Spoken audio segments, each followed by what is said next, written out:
We are here with Marcy Wheeler, blogger from Firedoglake. Marcy, thanks for taking a few minutes to talk with us. How's the conference treating you so far? It's a great conference, and there's lots of people that I know that I never get to see, and lots of people that I'm meeting, and a lot of younger people coming into the field of independent media, which is great.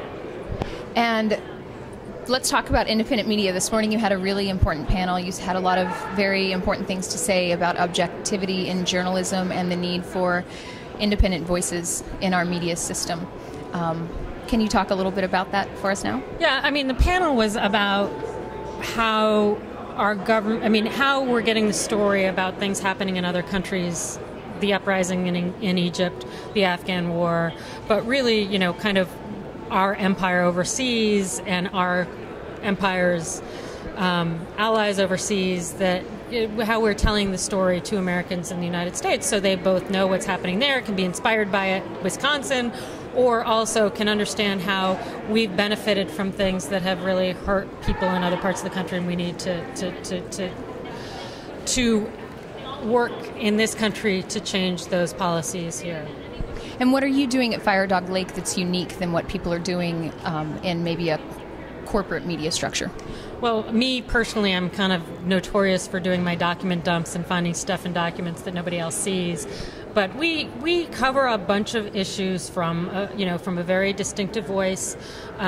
We work together as a team. There's anywhere from 5 to 12 people who are involved. Some of them who do it in their as a hobby. But I think we have a very strong political voice, and sometimes that makes people not like what we say, but sometimes it's an effective way to cover and to be very critical about the story we're getting on policy issues and otherwise. What are some examples of things that you've done that have not necessarily been well received, like you're saying? Oh, well, Firedoglake covered the health care bill and said from the beginning that the Republicans were going to go back after cutting Medicaid. They're doing that now. I said, and I had arguments with all sorts of economists, that the Cadillac tax was going to hurt people, the unions who had fought for health benefits, and they said, no, they can just renegotiate. And what we're seeing, in fact, is that public employees are being deprived of their right to even collectively negotiate now, meaning I was right there too. But it was unpopular at that point to be critical of policy that was coming out of the White House. And so, everyone thought that we were trying to sabotage the Democratic Party, and in fact we were just trying to say you need a good piece of legislation, not just any piece of legislation, because if you don't have a good piece of legislation, it's going to be chipped apart by the time it goes into effect in 2014, but also it's not going to help you win voters.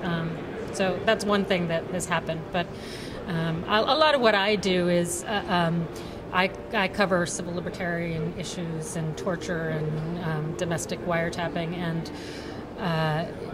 from very early on in the Obama administration, it was clear that he was not separating himself from the policies that Bush used. And again, that was unpopular to say among the left, that Obama was basically following the same, and in some cases furthering some of the same policies that Bush used, largely in the war on terror.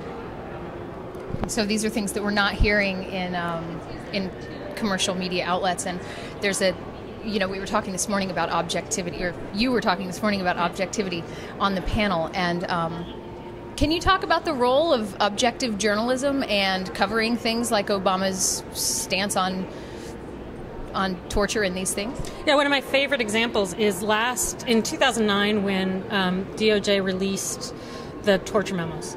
DC was so wrapped up in covering it like a horse race. They wanted to know whether it was going to benefit Obama or whether it was going to hurt Obama. What did the Republicans have to say? What did the Democrats have to say? And I was just sitting there reading the documents. And I spent days and days and days reading the documents. And one of the things I'm infamous for, I guess, is finding the number of times that Khalid Sheikh Mohammed was waterboarded, 183 times in a month. And it was out there in the document, but all the other reporters were not interested in what was in the document. They were interested in horse race, and as a result overlooked some really important details about our torture program. And that's the kind of thing I often do, because I don't get wrapped up into who's winning the debate. I get wrapped up into what do these documents tell about what our government is doing in our name.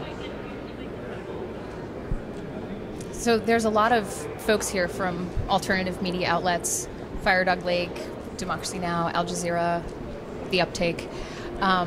and we're all covering these things in our own way and trying to act collectively. Do you work with other media organizations in your work?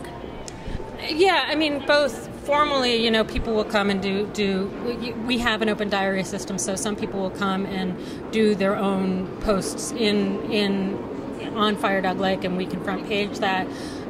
We do talk about collaborations on projects that tend to be more political than they are necessarily covering. Then there's just a lot of talking. I think what the work I do is very complementary to the work that some of the better traditional media journalists out there as well. And so my job is to ask questions, and the White House isn't going to answer my questions, but they'll answer their questions. So that's one of the ways that we kind of leverage what we can do to get stuff into the traditional media. So it's interesting. Thank you so much. Thanks. Great. All right.